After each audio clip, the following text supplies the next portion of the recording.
Hello guys, hello friends and subscribers எல்லாருக்கும் வணக்கம். நம்ம பார்த்துருக்க தாரிக் எக்ஸாம் சீரி சேனல். ஸோ ரீசெண்டாக நம்ம போட்ட கிளாஸ் எல்லாமே சூப்பராக ஹிட் ஆச்சு. ஸோ எல்லா பேரும் ஆதரவு கொடுத்துருந்தீங்க, நிறைய சப்ஸ்கிரைபர்ஸ் புதுசாக வந்திருந்தீங்க, நிறைய கமெண்ட்ஸ் சொல்லியிருந்தீங்க. சார் இந்த மாதிரி பண்ணுங்க சார், இந்த மாதிரி எனக்கு வேணும் சார் அப்படின்னு சொல்லிட்டு.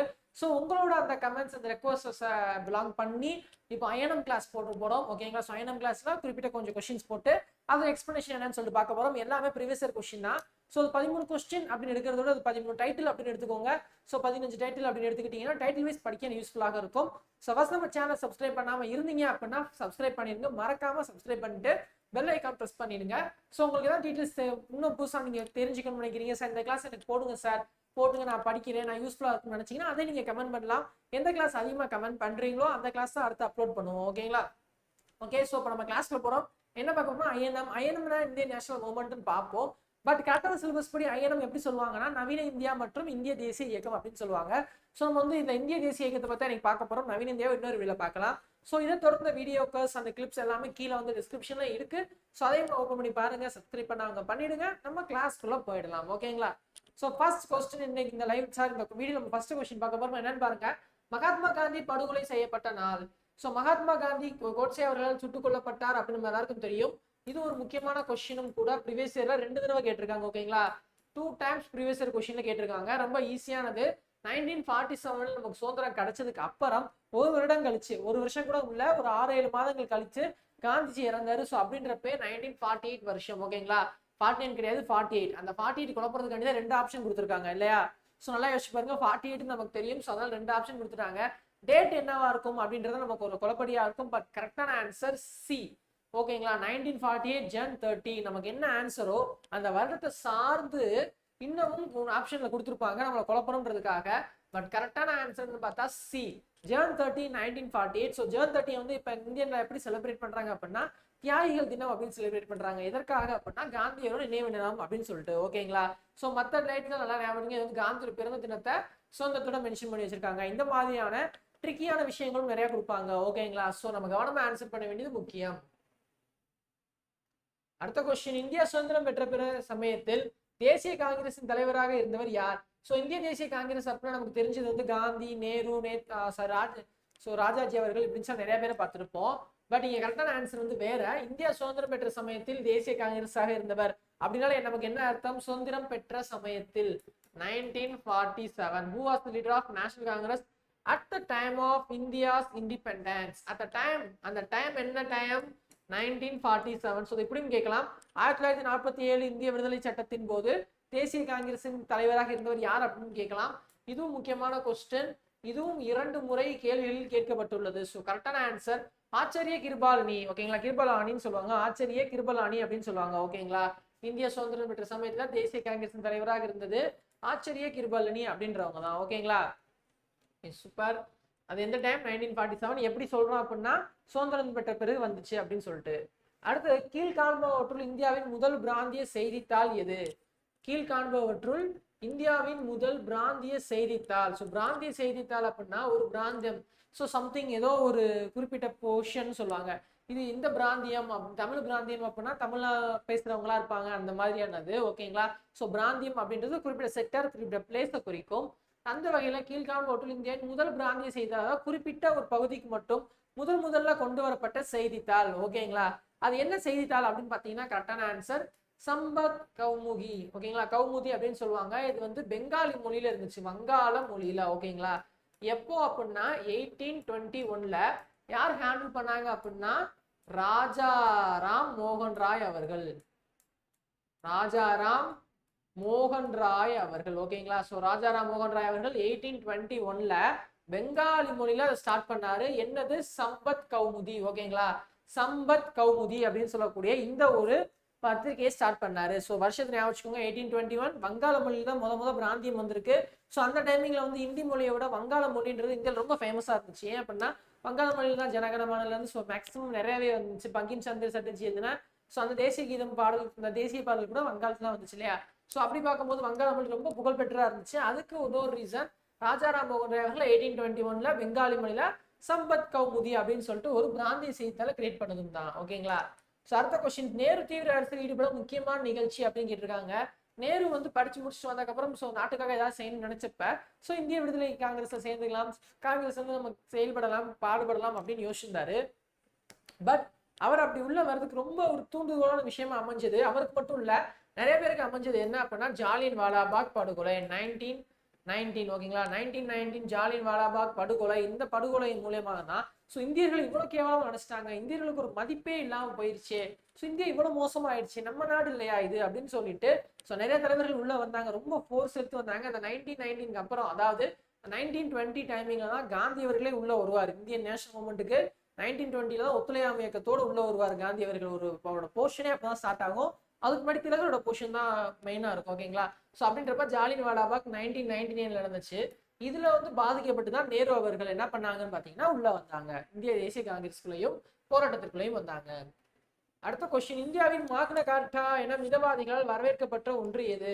ஸோ மிதவாதிகள் அப்படின்னா என்னன்னா அறவழியில் போர் செய்வோர். ஓகேங்களா, அறவழின்னா ஸோ தேச தலைவர்கள், தேசிய அரசியல் தலைவர்கள் தான். ஸோ போராட்டம் பண்றது, சத்தியாகிரகம் பண்றது, இல்ல ஒரு குறிப்புகள் மூலமா எடுத்துரைக்கிறது, எங்க கோஷங்கள் கண்டனங்கள் இப்படி வந்து இருக்கிறவங்க மிதவாதிகள்.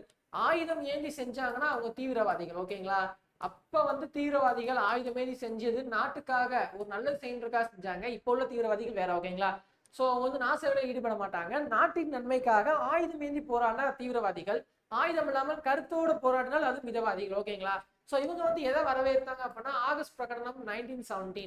இது என்ன சொல்லுச்சு அப்படின்னு பாத்தீங்கன்னா இந்தியர்களுக்கு ஆட்சி உரிமை அப்படின்னு சொல்லுது. இந்தியர்களுக்கு ஆட்சி உரிமை அப்படின்னு சொல்லுது. ஏன் பிரிட்டிஷ் வந்து இந்த 1947 தான் நம்ம விடுதலை ஆனோம், கிட்டத்தட்ட 30 வருஷத்துக்கு முன்னாடி இந்தியர்கள் ஆட்சி உரிமைன்னு சொல்லி வந்து கொண்டு வந்திருக்காங்க. ஏன் அப்படின்னு பாத்தீங்கன்னா 1919ல முதல் உலகம் போர் ஸ்டார்ட் ஆச்சு இல்லையா, 1920 இந்த டைமிங்லாம் முதல் உலக போர் ஸ்டார்ட் ஆச்சு. ஸோ அந்த முதல் உலக போர் வந்து அரசியல் தலைவர்களோட ஆதரவு பெறணுன்றதுக்காக ஸோ போர் வரப்போகுது, சம்திங் ப்ராப்ளம் ஆகிக்கிட்டு இருக்குன்னு நாட்டோட ஸோ உலகத்தில் உள்ள நாடுகளோட சுச்சுவேஷன் தெரிஞ்சிருச்சு. ஸோ அதுக்கு முன்னாடியே படைகளை திரட்டுறது, ஆதரவுகளை திரட்டுறதுன்றப்போ பிரிட்டிஷ் ஏகாபித்தியம் என்ன பண்ணாங்கன்னா இந்தியாவோட அரசியல் கட்சி தலைவரோட ஆதரவை திரட்டணும் அப்படின்னு நினைச்சாங்க. ஸோ இப்போ அவங்களுக்கு யூஸ் ஆகிற மாதிரி சொல்லணுன்றதுக்காக ஆகஸ்ட் மாதம் 1917 ஆகஸ்ட் மாதம் பிரகடனம் தேடி விடுறாங்க. அது ஆகஸ்ட் பிரகடனம் சொல்றாங்க. அது என்ன சொல்றதுன்னா இந்தியர்களுக்கு படிப்படியாக ஒரு ஆட்சி கொடுப்பாங்க, ஆட்சி உரிமை கொடுப்பாங்க, அதுல பிரிட்டிஷ் இந்தியாவோட ஒருங்கிணைஞ்ச பங்கா செயல்படும் அப்படின்னு சொல்றாங்க. அப்புறம் முஸ்லீம் லீக், காங்கிரஸ் அப்படின்னு சொல்லி ரெண்டு பெரிய கட்சி இருந்துச்சு. முஸ்லீம் லீக் சொல்லிட்டு ஸோ அந்த முஸ்லீம்களுக்கான அந்த கட்சின்னு சொல்லி அதுவும் காங்கிரஸும் சேர்ந்து செயல்படணும் நாட்டின் வளர்ச்சிக்காக அப்படின்னு சொன்னாங்க. சரி ஓகே, எங்களுக்கு நீ ஆட்சி அதிகாரம் தர்றனால இதை நாங்க வரவேற்கிறோம் அப்படின்னு சொல்லிட்டு மிதவாதிகள் வரவேற்றாங்க 1917 ஆகஸ்ட் பிரகடனத்தை. ஓகேங்களா, அது ஏன் அப்படின்னா முதலாம் உலக போர்ல ஆதரவு திரட்டணும் அப்படின்றதுக்காக இந்தியர்களுக்கு ஆட்சி உரிமை வழங்குவதாக உறுதியளித்தது. ஓகேவா, ஸோ அடுத்த கொஸ்டின், லண்டனில் கிழக்கு இந்திய கூட்டமைப்பை உருவாக்கியவர் யார்? ஸோ ரொம்ப ஈஸியான கொஸ்டின். லண்டனில் கிழக்கு இந்திய கூட்டமைப்பு ஸோ சீர்திருத்த இயக்கமும் சரி இல்ல இந்த ஒரு கூட்டமைப்பாக கொஞ்சம் செயல்படுவா இருந்தாலும் சரி ஃபர்ஸ்ட் ஞாபகம் வேண்டியது ராஜாராம் மோகன் ராய் அவர்கள். ஓகேங்களா, ராஜாராம் மோகன் ராய் அவர்கள். ஓகேவா, ஸோ ராஜாராம் மோகன் ராய் என்ன பண்ணுவாங்கன்னு பாத்தீங்கன்னா அப்ப இருந்த சீர்திருத்தவால மிகப்பெரிய ஆளா இருந்தாரு. ஸோ கிழக்கிந்திய கூட்டமைப்பை வந்து லண்டன்ல உருவாக்குனது மட்டும் இல்லாம அது மூலமா செயல்பட வைக்கணும் அப்படின்னு சொல்லியிருந்தாரு. ஓகேவா, ஸோ அடுத்தது, தன்னாட்சி இயக்கம் தமிழகத்தில் உதயமாக முக்கிய காரணமாக அமைந்த பெண்மணி. ஸோ பெண்மணி அப்படின்றப்ப எல்லாரும் கொஞ்சம் கன்ஃபியூஷன் ஆன்சர் இருக்கலாம். ஸோ தன்னாட்சி அப்படின்றது ரொம்ப ஹிண்டா வச்சுக்கோங்க. தன்னாட்சி அப்படின்னா என்ன, சுயாட்சி அப்படின்னு சொல்லணும். ஓகேங்களா, தன்னாட்சி என்பது சுயாட்சின்னு சொல்லலாம். ஸோ சுயாட்சி இயக்கத்தை தோற்றுவித்தது யார்? அன்னி பெசன்ட் அவர்கள். ஸோ இப்போ ஆட்டோமேட்டிக்கா ஆன்சரும் இங்கேயே போயிடும். தன்னாட்சி இயக்கம், சுயாட்சி இயக்கம் சொல்லிட்டு தமிழகத்துல அதை வேறு ஊன்றி அந்த கருத்துக்கள் மூலியமாக எழுச்சி பெற்று எல்லாரும் வரணும்னு சொல்லி பாடுபட்டது அன்னி பெசன்ட் அவர்கள். ஸோ முத்துலட்சுமி அவர்கள் பார்த்தோம் அப்படின்னா அவங்க என்ன பண்ணாங்கன்னா முதல் பெண் அமைச்சராக இருந்தாரு. ஸோ அதன் போக அகில இந்திய பெண்களின் மாநாட்டை நடத்தியிருக்காங்க, அகில இந்திய பெண் சங்கத்தோட முதல் தலைவராக இருந்திருக்காங்க. ஸோ அவ்வளவு சிறப்புகள் இருக்கு. பட் இவங்க வந்து பெண்கள் வழியில தான் தனியா போற மாதிரி இருக்கும். நாடு அப்படின்னு பார்க்கும்போது அன்னி பெசன்ட் அவர்கள் தான் வருவாங்க. ஓகேங்களா, சுயாட்சி இயக்கத்தை தோற்றுவித்தது அன்னி பெசன்ட் அவர்கள். ஸோ அதை எப்படி சொல்லலாம்னா தன்னாட்சி இயக்கம் அப்படின்னு சொல்லலாம். ஓகேங்களா, காந்தி கலந்து கொண்ட வட்டமேசை மாநாடு எது? நல்ல கொஸ்டின், முக்கியமான கொஸ்டினும் கூட. இதுவரை 3 வட்டமேசை மாநாடு நடந்திருக்கும். 3ல காந்தி ஒன்னே தான் போயிருப்பாரு, அதுவும் விருப்பப்பட்டு போகல. ஸோ உப்பு சத்தியாகிரகத்தை போது ஏற்பட்ட கைது, அந்த காந்தி இருவின் ஒப்பந்தம் அப்படின்ற ஒப்பந்தங்கள்லாம் தாண்டி அதுக்கப்புறம் சரி ஓகே நான் வாரேன் அப்படின்னு சொல்லி போனாரு. ஸோ அந்த எதுன்னு பாத்தீங்கன்னா செகண்ட் ஒன். ஓகேங்களா, லண்டன்ல இரண்டாவது வட்டமேசை மாநாடு நடந்துச்சு. ஸோ அதை வந்து என்ன பண்ணாங்க அப்படின்னா இந்திய தேசிய காங்கிரஸை பிரதிநிதித்துவம் படுத்துறதுக்கு காந்தி அவர்களும் ஸோ காந்தி எதுக்கு போடுறாங்கன்னா காங்கிரஸ் ஓகேங்களா, காங்கிரஸ்க்கு. ஸோ பெண்கள் பெண்கள் இந்திய பெண்கள் சார்பாகவும் சரோஜினி நாயுடு அவர்கள் போனாங்க. ஓகேங்களா, சரோஜினி நாயுடு அவர்களும். ஸோ காந்தியும் சரோஜினி நாயுடு அவர்களும் 2 பேரும் கலந்துக்கிட்டாங்க. எங்கன்னா 2வது வட்டமேசை மாநாடு லண்டன்ல 1931. ஓகேங்களா, எதுக்காகனா காந்தி இருவின் ஒப்பந்தம். ஸோ உப்பு சத்தியாகிரகத்துல வந்து விடுதலை பண்ணணும் அப்படின்னா நீங்க கலந்துக்கணும்னாங்க. ஓகே நான் கலந்துக்கிறேன் அப்படின்னு சொல்லி காந்தி வந்தார். ஓகேவா, ஸோ அந்த கான்செப்ட்னால தான் காந்தி 2வது வட்டமேசை மாநாடு கலந்துக்கிட்டாரு. ஆனா அதுல போதுமான முக்கிய முடிவுகள் எட்டப்படவில்லை. ஸோ அடுத்த கொஸ்டின், சௌரி சௌரா மாவட்டம் எங்க அமைந்துள்ளது? இது ரொம்ப ரொம்ப முக்கியமான கொஸ்டின். ஆன்சர் உத்தரப்பிரதேசம். சௌரி சௌரா என்பது விவசாயிகளுக்கான போராட்டமாக நடைபெற்றது. பட் இந்த வருஷத்தை நான் சொல்ல மாட்டேன், எல்லாமே நான் சொல்ல மாட்டேன், நீங்களும் சர்ச் பண்ணணும். நான் எல்லா வீடியோலையும் அதான் சொல்லுவேன். நீங்களும் சர்ச் பண்ண ஆரம்பிச்சாலும் உங்களுக்கு எக்ஸ்ட்ரா பாயிண்ட்ஸ் கிடைக்கும், இன்னும் டீப்பா உங்க மைண்ட்ல நிற்கும். ஓகேங்களா, சௌரி சௌரா மாவட்டம் எங்க இருக்குன்னா உத்தரப்பிரதேசம் கோரக்பூர் அருகே உள்ளது. ஓகேங்களா, உத்தரப்பிரதேசத்தின் கோரக்பூர் அருகே உள்ளது. அடுத்த கொஸ்டின், பகத்சிங் லாகூரில் எப்போது தூக்கிலிடப்பட்டார்? ஸோ இந்த கொஸ்டின் ஒரு ஆன்சருக்கு பகத்சிங் எங்க தூக்கிலிடப்பட்டார்? லாகூரில். இதெல்லாம் ஞாபகம் வச்சுக்கோங்க. அப்ப இந்த மாதிரி கொஸ்டின் வந்து என்ன பண்ணணும், இதுவரையும் கொஸ்டின் பார்த்து பாருங்க. ஸோ இந்திய காங்கிரஸ், இந்திய விடுதலை இயக்கத்தை என்ன சொன்னாங்க, எந்த வருஷம் என்ன வந்துச்சு, இதான் பார்த்தோம். டக்குன்னு ஒருத்தரை கொடுத்துட்டாங்க, இவங்களாம் இந்த மாதிரியும் கொடுத்தா என்ன பண்ணலாம் அப்படின்னு பார்த்தா யார் எங்க போராட்டம் பண்ணாங்கன்ற வருஷம் தெரிஞ்சு வச்சுக்கணும். ஸோ தூக்கிலிடப்பட்டவங்க, அந்த கட்டபொம்மன் தூக்கிலிடப்பட்டது, மருதுபாண்டியர் தூக்கிலிடப்பட்டது, பகத்சிங் தூக்கிலிடப்பட்டது, ஸோ வாஞ்சிநாதன் சுட்டு கொன்றது, இந்த மாதிரியான விஷயங்கள். இந்த காந்தி படுகொலை எல்லாம் ஃபர்ஸ்ட் கொஸ்டின் வந்துச்சு பாத்தீங்களா. இந்த மாதிரி முக்கியமான ஆட்கள் எப்படி இறந்து போனாங்க அப்படின்ற விஷயங்களை தெரிஞ்சுக்க வேண்டியது ரொம்ப முக்கியம். அதுவும் நமக்கு சிலபஸ்ல ஒரு பாயிண்டாவும் இருக்கு. கண்டிப்பாக ஒரு கொஸ்டின் வந்துடும். ஸோ தலைவர்களை பத்தி ஏதாவது ஒரு தலைவரை வச்சு ஒரு கொஸ்டினும் அடிஷனலாக இன்னொரு கொஸ்டினும் கூட வரதுக்கு சான்ஸ் இருக்கு. ஓகேங்களா, ஒரு 6 கொஸ்டின்னா 3 கொஸ்டின் நவீன இந்தியாவையும் 3 கொஸ்டின் இது இந்திய தேசிய இயக்கத்துல இருந்து வரும். ஸோ இந்திய தேசிய இயக்கம் அப்படின்றப்ப அதுல கலந்து கொண்ட தலைவர்களும் ரொம்ப முக்கியமானவங்க இல்லையா. ஸோ அவங்கள பத்தி ஒரு கொஸ்டினாவது பிரிஞ்சிடும். இதுதான் ஒரு கான்செப்ட். ஓகேங்களா, ஸோ அப்ப பகத்சிங் லாகூரில் எப்படி தூக்கிடப்பட்டார் அப்படின்னா 23 மார்ச் 1931. எல்லாமே பாருங்க மார்ச் மாசம் 1931 கொடுத்துட்டாங்க. அந்த தேதி தான் என்னன்னு தெரியலன்னு சொல்லிடுற மாதிரி வச்சுட்டாங்க. ஸோ இப்படி வைக்கும்போது நமக்கு யோசிச்சோம்னா வருஷம் கரெக்ட், மார்ச் மாசம் கரெக்ட், டேட் என்ன டேட்டா இருந்துச்சு தெரியல, ஞாபகம் இல்லையே அப்படின்னு யோசிப்போம். இப்போ ஒருவேளை 23ன்றது போல நீங்க வந்து மார்ச் 13 கொடுத்துருந்தாங்கன்னா 13 23 இன்னமும் குழப்பத்தை ஏற்படுத்தும். ஸோ 3 முடிஞ்சு 13ல பார்த்தோமா 23ல பார்த்தோமான்னு சொல்லி நம்ம நிறைய டேட் படிக்கணும், நிறைய வருஷங்கள் படிக்கிறோம். ஸோ அதெல்லாம் நம்ம கவனமா இருக்க வேண்டியது ரொம்ப முக்கியம். ஓகேங்களா, ஸோ பகத்சிங் லாகூரில் தூக்கிடப்பட்டார், இது ஒரு ஃபர்ஸ்ட் பாயிண்ட். செகண்ட் பாயிண்ட், எப்போ தூக்கிடப்பட்டார்னா 23 மார்ச் 1931. ஓகேங்களா, அடுத்த கொஸ்டின், காந்தியடிகள் ரவுலட் சத்தியாகிரகத்திற்கு எதிரான சத்தியாகிரக போராட்டத்தின் செயல் திட்டத்தினை எங்கிருந்து அறிவித்தார்? ஸோ ரவுலட் சத்தியாகிரகத்தும் அப்படின்னு ஒண்ணு நடந்தப்ப ஸோ அதுக்கு அகைன்ஸ்டா காந்தியடிகள் ஒரு செயல் திட்டம் வெளியிட்டாரு.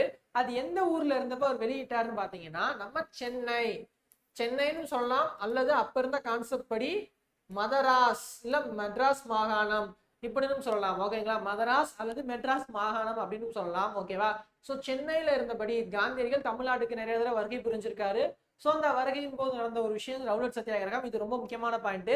காந்தி தமிழ்நாட்டில் இருக்கும் போது என்னெல்லாம் பெருசா நடந்துச்சுன்னு பார்த்தோம்னா ரவுலட் சத்தியாகிரகம் தான் ரொம்ப முக்கியமா வரும். ஓகேங்களா, ஸோ அதே மாதிரி காந்தியடிகள் தமிழ்நாடு சுற்றியுள்ள பகுதிகளை போகும்போது எங்க எதெல்லாம் சொன்னாரு அப்படின்றது ரொம்ப ரொம்ப முக்கியமான விஷயம். ஏன்னா அது தமிழகத்தை பேஸ் பண்ண ஒண்ணு. ஓகேவா, ஸோ அதை பார்த்துக்கொள்ள வேண்டியது ரொம்ப ரொம்ப முக்கியமான ஒரு விஷயம்.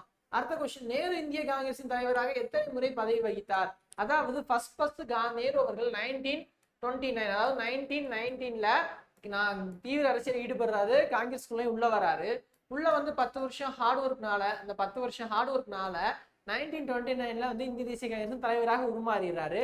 பட் அதுக்கடுத்து போக கட்சி பணிகளை தாண்டி ஆட்சி அதிகாரத்துக்குள்ள உள்ள வர்றனால ஸோ கட்சி அப்படின்றது வந்து வெளியே வந்துடுறாரு. ஓகேங்களா, ஸோ அதற்கு முன்னாடி நேரு 3 முறை, ஓகேங்களா 3 முறை வந்து என்ன பண்ணிருக்காருன்னா இந்திய தேசிய காங்கிரசின் தலைவராக இருந்திருக்கிறார். இந்திய தேசிய காங்கிரசின் ஒரு நீண்டகால தலைவர், இல்ல ஒரு சிறப்பான தலைவர், இல்ல விடுதலை போராட்டம் வந்து ரொம்ப வேகமா போர்ஸ் எடுத்து போகும்போது அப்ப இங்க தேசிய காங்கிரசின் தலைவராக இருந்தவர் அப்படின்னு சொல்லிட்டு எப்படினாலும் கொஸ்டின் கேட்கலாம். அப்படி கேட்டா அது எல்லாமே ஆன்சர் நேரு அவர்களை சொல்ல வேண்டும்.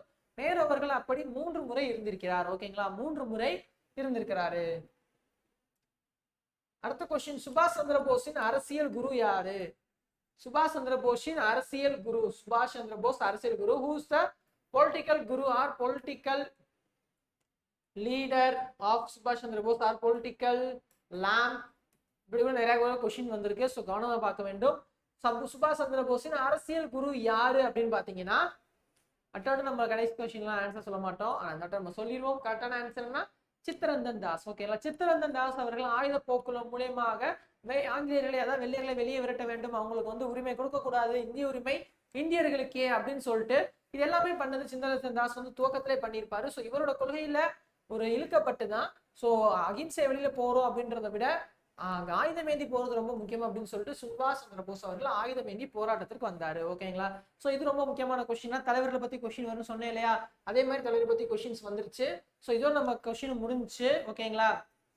இதோட நம்ம கொஸ்டின் முடிஞ்சு நம்ம இன்னொரு லைவ்ல இன்னொரு வீடியோல பார்க்கலாம். ஸோ இந்த வீடியோ உங்களுக்கு பிடிச்சா கமெண்ட் பண்ணுங்க, லைக் பண்ணுங்க, ஷேர் பண்ணுங்க, சப்ஸ்கிரைப் பண்ணுங்க. தேவையான டீட்டெயில்ஸ் டிஸ்கிரிப்ஷன்ல இருக்கு. ஸோ பிடிக்காத சப்ஸ்கிரைப் பண்ணவங்க தான் பண்ணிருங்க, உங்க ஃப்ரெண்ட்ஸுக்கும் ஷேர் பண்ணுங்க. உங்களோட விஷயம் மறக்காம கமெண்ட் பண்ணுங்க. தேங்க்யூ.